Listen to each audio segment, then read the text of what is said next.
Bonjour. 자, 오늘은 관광통역 안내사 8번째 시간, 불어 면접 준비. 지금부터 같이 살펴보겠습니다. 프랑스어 한국 여행 가이드하기. 자, 첫 번째 질문입니다. 한국어 버전부터 시작합니다. 역사를 왜곡하는 관광객이 있다면 어떻게 대처할 것인가? 우선 가이드는 그들에게 역사적 사실에 근거한 객관적인 정보를 이야기해줘야 합니다. 면전에 대고 정면으로 반박하면 관광객의 기분이 상할 수도 있고 괜히 반발심만 살 수도 있습니다. 관광 가이드가 할 일은 정확한 역사적 증거들을 알려주어 자신이 잘못된 역사를 알고 있다는 것을 자연스럽게 깨닫게 만들어야 합니다. 감정적인 언쟁은 피해야 합니다. 한국을 방문한 손님으로 예우해야 하며 화가 난다고 해서 감정적으로 말하지 않도록 조심해야 합니다. 그런 관광객에게는 서비스 정신을 발휘하여 더 사려 깊고 친절하게 대하여 한국의 긍정적인 인상을 심어줘야 합니다. 역사는 형성되는 시간이 오래 걸린 만큼이나 그 파급 효과가 오래 갑니다. 따라서 왜곡된 역사를 바로 잡는 일은 우리가 장기적으로 꾸준히 노력해야 할 중요한 과제라고 생각합니다. 이어서 프랑스어 버전 살펴보겠습니다. Comment gérer les touristes qui déforment l'histoire? S'il y a des touristes qui déforment l'histoire, le guide doit d'abord leur présenter des informations objectives fondées sur des faits historiques. Il ne faut pas les contredire directement en face, car cela pourrait blesser leurs sentiments ou provoquer une réaction de rejet. Le rôle du guide touristique est de leur faire comprendre naturellement qu'ils se trompent en leur fournissant des preuves historiques précises. Il faut éviter toute dispute émotionnelle. Même si l'on se sent contrarié, il est important de traiter ces visiteurs comme des invités venus en Corée et de s'exprimer calmement sans se laisser emporter par les émotions. Face à de tels touristes, le guide doit faire preuve d'un véritable esprit de service, faire preuve d'attention et de gentillesse, afin de laisser une impression positive de la Corée. L'histoire demande beaucoup de temps pour se former et ses effets se prolongent longtemps. C'est pourquoi corriger les distorsions historiques est une tâche importante à laquelle nous devons nous consacrer avec constance et sur le long terme. 다음 질문 이어서 하겠습니다. 크루즈 투어에 대해 설명해 보시오. 배에 승선한 크루즈 관광객은 목적지로 이동하는 배 안에서 다양한 활동을 즐길 수 있습니다. 규모에 따라 특급 호텔에 있는 것처럼 호화 숙박, 음식, 영화, 스포츠, 레저 활동 등 다양한 오락과 서비스를 즐길 수 있습니다. 플라이 앤 크루즈라고 불리는 여행은 일단 비행기를 타고 특정 관광지에 가서 크루즈 여행을 한 뒤 다시 비행기를 타고 돌아오는 여행을 의미합니다. 편도도 있고 왕복도 있습니다. 기항지는 크루즈선이 항해 여정 중에 중간에 들리는 곳을 말하며 모항은 승객들이 승선하고 크루즈 여행을 시작하는 항구를 말합니다. 한국은 지리적으로 중국과 일본, 러시아를 경유하는 기항지로서의 좋은 조건을 가지고 있으며 제주도는 아시아에서 가장 많은 크루즈 관광객이 찾는 섬입니다. 프랑스어 버전 Parler d'un navire de croisière. Les passagers d'un navire de croisière peuvent profiter de diverses activités à bord pendant le trajet vers leur destination. Selon la taille du navire, ils peuvent bénéficier d'un hébergement luxueux semblable à celui d'un hôtel de grand standing, ainsi que d'une large gamme de divertissements et de services tels que la gastronomie, le cinéma, les sports et les loisirs. Le voyage appelé Fly and Cruise consiste à prendre d'abord l'avion jusqu'à une destination touristique précise, puis à effectuer une croisière avant de reprendre l'avion pour le retour. Ce type de voyage peut être à un sens unique ou aller-retour. Les escales désignent les ports où le navire fait une halte au cours de son itinéraire, tandis que le port d'attache est celui où les passagers embarquent pour commencer leur croisière. La Corée, grâce à sa position géographique, bénéficie d'excellentes conditions pour servir de port d'escale sur les itinéraires reliant la Chine, le Japon et la Russie. L'île de Jeju, quant à elle, est l'une des destinations les plus fréquentées d'Asie par les touristes de croisière. 다음 질문. 일주문과 사천왕에 대해 소개하시오. 일주문은 한국 사찰로 들어가는 첫 번째 문입니다. 기둥이 일렬로 누워서 있고 그 위에 지붕이 있어서 하늘 기둥, 일주라는 이름이 붙어졌습니다. 일주문의 건축 양식은 4개의 기둥의 지붕에 얹혀있는 일반 가옥의 건축 양식과는 다릅니다. 일주문의 독특한 양식은 일심, 즉 마음의 통일을 상징합니다. 문의 중앙에는 사찰의 이름이 쓰인 현판이 걸려 있습니다. 일주문은 불교 사찰과 인간 세속의 경계입니다. 그것은 정화를 상징하며 사람들이 절에 들어오기 전에 속세의 모든 욕망을 버리도록 가르침을 주려는 것입니다. 천왕문은 사찰로 들어가는 두 번째 문으로 사천왕이 모셔져 있습니다. 신들의 사나운 외모는 그들의 임무가 난폭한 악마를 복종하게 만드는 것임을 보여줍니다. 또한 신들의 포악한 표정은 사람들이 고개를 숙이게 하고 마음에 나쁜 생각이 없어지게 합니다. 프랑스어 버전. Présenter la porte Iljumun est la porte des 4 rois célestes. La porte Iljumun est la première porte menant à un temple bouddhiste coréen. Les piliers sont alignés en une seule rangée surmontée d'un toit, d'où le nom Ilju, qui signifie un seul pilier. Le style architectural de la porte Iljumun diffère de celui des maisons ordinaires construites avec 4 piliers et un toit. La forme unique de l'Iljumun symbolise l'unité de l'esprit ici. Au centre de la porte est suspendue une plaque portant le nom du temple. L'Iljumun marque la frontière entre le monde séculier et le temple bouddhiste. Elle symbolise la purification et enseigne aux visiteurs à se débarrasser de tous les désirs mondains avant d'entrer dans le temple. La porte des 4 rois célestes Cheonangmun est la deuxième porte menant au temple. Elle abrite les 4 rois célestes. Leur apparence farouche illustre leur mission de soumettre les démons malfaisants. Leur visage sévère pousse également les visiteurs à baisser la tête et à chasser les mauvaises pensées de leur esprit. 다음 질문. 한국 관광의 별에 대해 설명하시오. 한 해 동안 한국 관광 발전에 기여한 우수 관광 자원과 기여자를 발굴하여 수여하는 상으로 2010년에 시작되었습니다. 현재 2025년 한국 관광의 별 수상작이 아직 공식적으로 발표되지 않았습니다. 문화체육관광부와 한국관광공사는 통상적으로 매년 11월에서 12월경 사이에 한국 관광의 별 수상작을 선정 및 발표합니다. 2024년 올해의 관광지는 수원 화성과 행궁동입니다. 신규 관광지는 대구의 간송미술관입니다. 여린 관광지는 시흥 갯골 생태공원입니다. 융복합 관광 콘텐츠는 산업 간 융복합을 통해 새로운 부가가치를 창출하나 제주 해녀의 부엌과 안동 맹개마을이 선정되었습니다. 지역성장 촉진 콘텐츠는 소도시 오래 머물기, 관계인구 증대에 기여한 강화협동조합 청풍과 봉해문화관광재단이 선정되었습니다. 친환경 관광 콘텐츠는 지역 환경이나 생물 보호에 기여한 완도 청산도가 선정되었습니다. 이 외에도 대전 성신당 빵집, 와우패스, 한국교육방송 EBS, 한국기행이 선정되었습니다. 이어서 불어 버전. Présenter l'étoile du tourisme coréen. Le prix L'étoile du tourisme coréen est une distinction décernée chaque année depuis 2010 pour reconnaître les ressources touristiques exceptionnelles et les personnes ayant contribué au développement du tourisme en Corée au cours de l'année. Pour l'instant, les lauréats de l'édition 2025 n'ont pas encore été officiellement annoncés.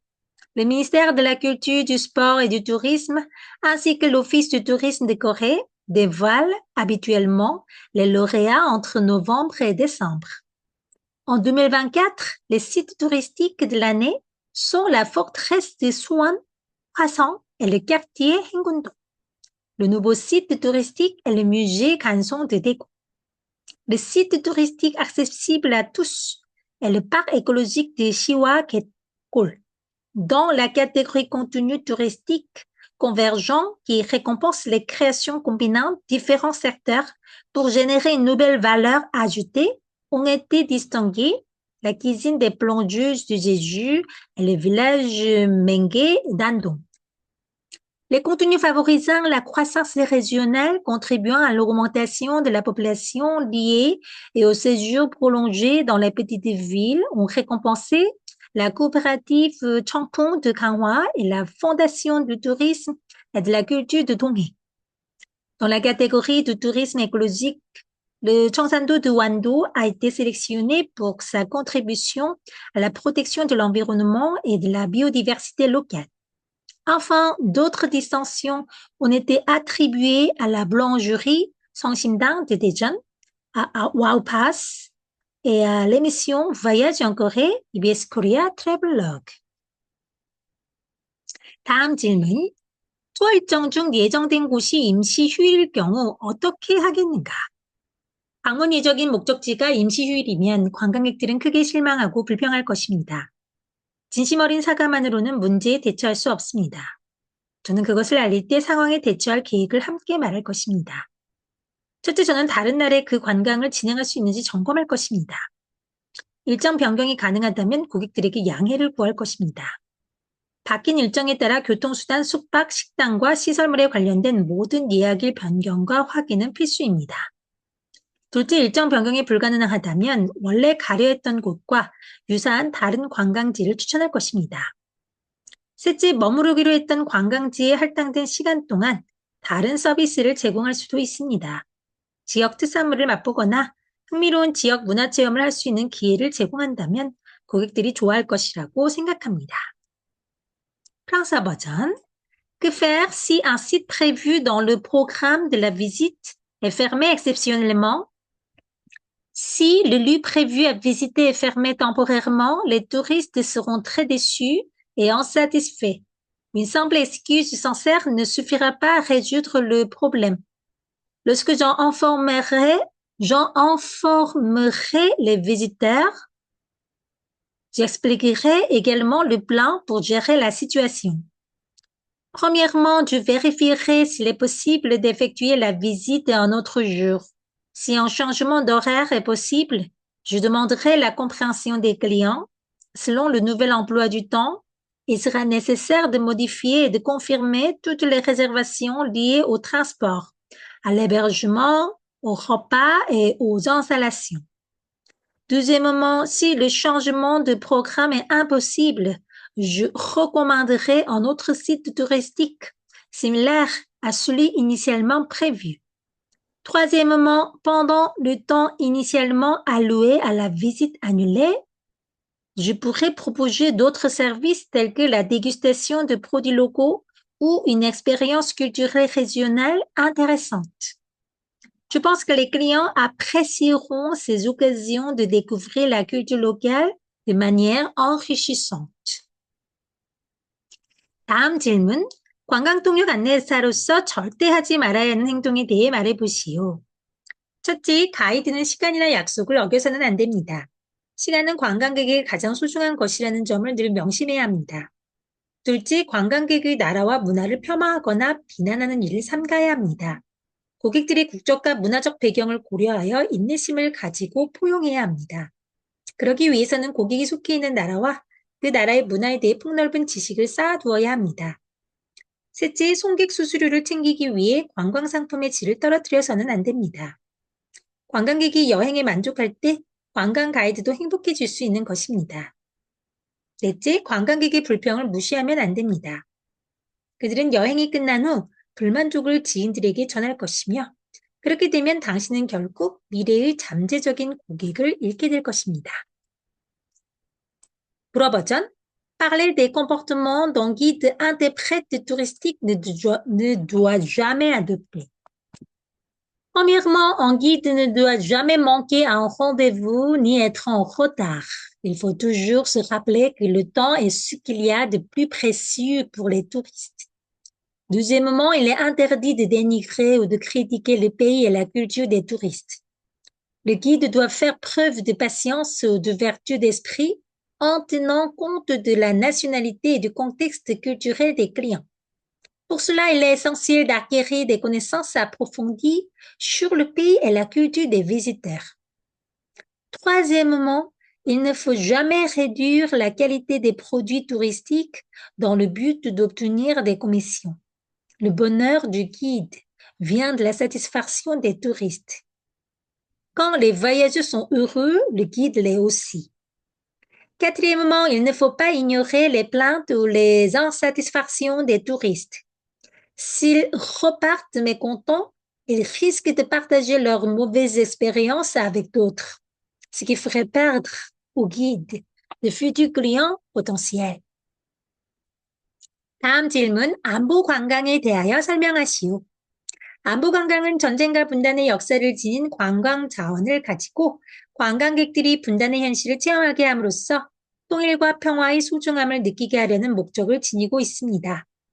대한민국은 세계 유일한 분단 국가이기에 외국인들 사이에 안보 관광지로 인기가 많습니다. DMZ 트레인을 이용하는 상품을 추천합니다. 도라산역으로 가는 안보 관광 코스와 백마고지역으로 가는 철원 안보 관광 코스가 있습니다. 도라전망대 통일촌 제3땅굴 관광 코스가 있습니다. 통일촌은 최북단에 있는 작은 마을로서 전쟁의 상흔을 간직하고 있습니다. 제3땅굴은 시간당 3만 명의 병력 이동이 가능한 위협적인 땅굴입니다. 1974년 기순한 탈북자 김부성에 의해 알려졌습니다. 철원 안보 관광 코스에 있는 노동당사는 해방 후 북한 노동당에 의해 사용되었던 건물로 탱크, 총탄과 포탄 자국이 선명하게 남아 있습니다.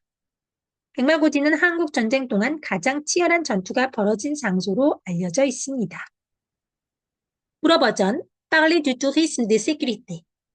Le tourisme de sécurité ou du tourisme DMZ vise à faire découvrir aux visiteurs la réalité de la division de la péninsule coréenne à travers des sites marqués par la guerre et la séparation. Son objectif est de sensibiliser les touristes à la valeur de la paix et de la réunification. La République de Corée étant le seul pays divisé au monde, attire de nombreux visiteurs étrangers intéressés par ce type de tourisme. Je recommande particulièrement les CQ utilisant le train DMZ. Deux itinéraires principaux sont proposés. Le CQ de Dorasan menant à la gare Dorasan, le CQ de Cheollon menant à la gare Bekmagoji. Le CQ de Dorasan comprend plusieurs étapes. L'observation d'Ora, le village de l'unification Tongilchon et le troisième tunnel d'infiltration. Tongilchon est un petit village situé à l'extrême nord qui conserve les cicatrices de la guerre. Le troisième tunnel est un passage souterrain pouvant permettre le déplacement de 30 000 soldats par heure, un vestige menaçant découvert en 1974 grâce à la déversion d'un Nord-Coréen nommé Kim Buson. Le CQ de Cheollon, quant à lui, comprend le bâtiment du Parti des travailleurs, utilisé par le Parti du travail de Corée du Nord après la libération. Les traces de balles, d'obus et de chars y sont encore clairement visibles. 다음 질문, 서울 시티 투어 버스에 대해 설명해 보시오. 시티 투어 버스는 저비용 고효율의 여정을 짤 수 있어서 여행지가 낯선 초보 여행자들에게는 매력 있는 여행 상품입니다. 서울 시티 투어 버스 코스에는 서울의 인기 관광지와 쇼핑지가 한 상품에 포함되어 있습니다. 승객들에게는 여러 가지 언어로 여행 가이드를 들을 수 있는 개인 헤드셋이 제공됩니다. 도심 고궁 코스, 파노라마 코스, 어라운드 강남 코스와 야경 코스가 있습니다. 도심 고궁 코스는 15개 정류장을 순환하는데 아무 정류장에나 내렸다가 다음 버스를 타고 다른 정류장으로 이동할 수 있습니다. 파노라마 코스는 남산과 한강의 경치, 명동, 홍대 등 서울의 전망을 모두 보여주는 16개 정류장을 포함합니다. 야경 코스는 한강 주변의 낭만적인 야경과 서울의 화려한 조명을 보여줍니다. 1층 버스, 2층 버스, 트롤리버스, 하이데커 오픈탑 버스와 같이 유형도 다양합니다. 트롤리버스는 유럽 스타일을 벤치마킹한 세련된 디자인의 전기 버스입니다. 하이데커 오픈탑 버스는 냉난방이 잘 되는 실내 좌석과 지붕이 뚫린 개방형 뒤쪽 좌석으로 이루어져 있습니다. 프랑스어 버전. Expliquer des bus touristiques de la capitale.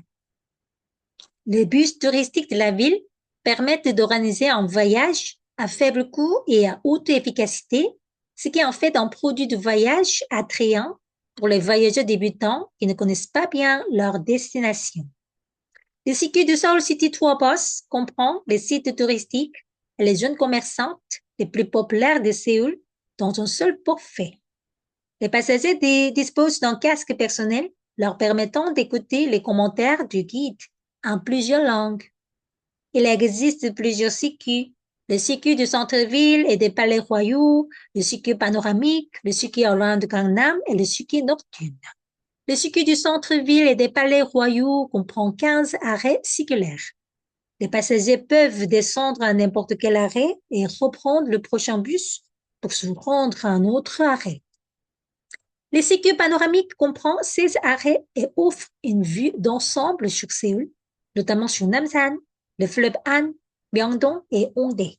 Le circuit nocturne permet d'admirer le romantisme des rives du fleuve Han et les lumières éclatantes de la ville. Les types de bus sont également variés.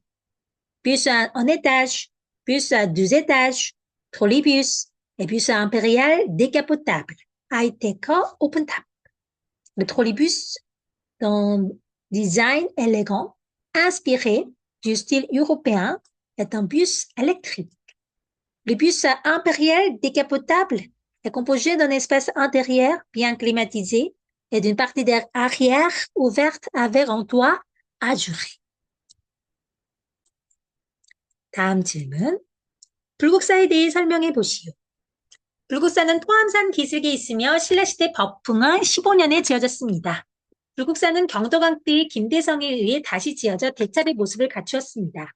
삼국유사 설화에 따르면 김대성은 현생의 부모를 위해 불국사를 지었고 전생의 부모를 위해 석굴암을 지었습니다. 불국사는 다부탑, 석가탑, 청운교 및 2점의 불상을 포함한 국보 7점을 보유하고 있습니다. 경주의 대표적인 유물인 불국사는 1995년 유네스코 세계문화유산으로 지정되었습니다. 임진왜란 동안 건물과 보물들이 불에 타거나 약탈되었지만 불국사는 계속된 복원을 통해 지금의 모습을 갖추게 되었습니다. 불국사는 지진에 잘 견디는 설계로 특히 유명합니다. 몇 년 전 경주와 포항에 큰 지진이 발생했을 때 불국사는 끄떡없었습니다.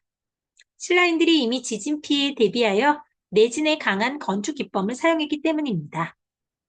목조 건축에 사용되는 방식을 화강암에 응용하여 설계한 덕분에 불국사는 지진의 좌우 흔들림을 잘 견디고 석재 사이에 있는 틈을 이용하여 진동 에너지를 분산 및 흡수할 수 있었습니다. 풀어 버전, Parler du temple Bulguksa. Le temple Bulguksa est situé au pied du mont Toam et fut construit à la 15e année du règne du roi Bopngan de la dynastie Silla. Il fut reconstruit sous le règne du roi Gyeongdok par Kim Daesung, prenant alors l'apparence d'un grand monastère bouddhiste. Selon les légendes rapportées dans le Samguk-yusa, Kim Daesung aurait bâti Bulguksa en l'honneur de ses parents de cette vie, tandis qu'il aurait érigé Sokram pour ses parents d'une vie antérieure. Le temple abrite 7 trésors nationaux, dont la pagode de Tabotap, la pagode de Sokatap, le pont Cheongyo, ainsi que de statues bouddhiques précieuses. Représentant emblématique de la ville de Gyeongju, Bulguksa a été inscrit sur la liste du patrimoine mondial de l'UNESCO en 1995. Durant l'invasion japonaise de la fin du XVIe siècle, Imjineran, plusieurs bâtiments et trésors furent brûlés ou pillés, mais le temple retrouva peu à peu son aspect actuel grâce à de nombreuses restaurations successives. Bulguksa est particulièrement célèbre pour sa structure résistante au séisme. Lors des violents tremblements de terre survenus à Gyeongju et Pohang il y a quelques années, le temple n'a subi aucun dommage. Les Finlandais, conscients des risques sismiques, avaient déjà mis au point des techniques architecturales parasismiques. En appliquant aux structures de granit les principes de la construction en bois, ils ont permis au temple de résister efficacement aux secousses horizontales et de dissiper l'énergie vibratoire à travers les interstices entre les pierres. 자, brûler ou piller. 여기 오타 보입니다. 화재로 불타거나 약탈당한 건물과 그 보물들이 임진왜란 때 있었는데요. piller. 여기 스펠링 오타 정정합니다. 자, 마지막 질문. 근정전에 대해 설명하시오. 경복궁의 정전인 근정전은 궁궐 내에서 가장 규모가 크고 격식을 갖춘 건물입니다. 왕은 그곳에서 신하들을 접견하고 거대한 공식 행사를 주관하였으며 외국 사신을 맞이했습니다. 근정이라는 이름은 정도전이 지었는데 부지런하면 천하의 일을 잘 다스릴 수 있다는 의미를 담고 있습니다. 근정전에서 근정문에 이르는 길 좌우에는 문무백관의 지위를 표시하는 품계석이 차례로 놓여 있습니다. 외부에서 보면 근정전은 2층 건물이지만 안쪽은 득이층이 트여 있고 천장이 높은 통층입니다. 뒤편 한가운데 임금의 자리인 어자가 있고 그 뒤편에는 1월 오봉도라는 병풍이 있습니다. 이 병풍에는 왕실의 권위를 상징하는 해, 달과 5개의 봉우리 그림이 그려져 있습니다. 근정전 천장에는 발톱이 7개인 2마리의 용이 새겨져 있습니다. 1865년 흥선대원군은 궁핍한 나라 살림에도 불구하고 왕권을 강화하기 위해 경복궁 증건을 강화했습니다. 근정전용의 발톱 개수를 늘려서라도 왕권 강화와 자신의 위상을 높이려는 그의 의지가 추측됩니다. 프랑스 버전 Expliquer le 근정전. Le Kunjangjan, salle du trône du palais Gyeongbokgung, est le bâtiment le plus vaste et le plus solennel du complexe royal. C'est là que le roi recevait ses ministres, présidait de grandes cérémonies officielles et accueille les ambassadeurs étrangers. Le nom Kunjang fut donné par Jean Dojon et signifie celui qui gouverne avec diligence saura bien administrer les affaires du monde. Le long du chemin reliant le Kunjangjan à la porte Kunjangmun, on trouve de part et d'autre des pierres de rang Pungesok, indiquant la hiérarchie des fonctionnaires civils et militaires lors des audiences royales. Vu de l'extérieur, le Kunjangjan semble être un bâtiment à 2 étages, mais à l'intérieur, il s'agit d'un espace uni à double hauteur, dont le plafond s'élève en voûte majestueuse. Au centre du fond se trouve le trône royal Oja et derrière lui un paravent orné du célèbre motif du soleil, de la lune et des 5 montagnes Ilwol au Bondo, symbole de la royauté et de l'équilibre cosmique. Au plafond, 2 dragons à 7 griffes sont finement sculptés, un détail unique dans l'architecture palatiale coréenne. En 1865, malgré la pauvreté du royaume, le régent Hongsan-daegun lança une vaste restauration du palais pour renforcer l'autorité royale. L'adjudant septième ongle au dragon du plafond est interprété comme une expression de sa volonté d'affirmer le pouvoir royal et sa propre stature politique. 자, 오늘은 여기까지 하겠습니다. Merci. Au revoir.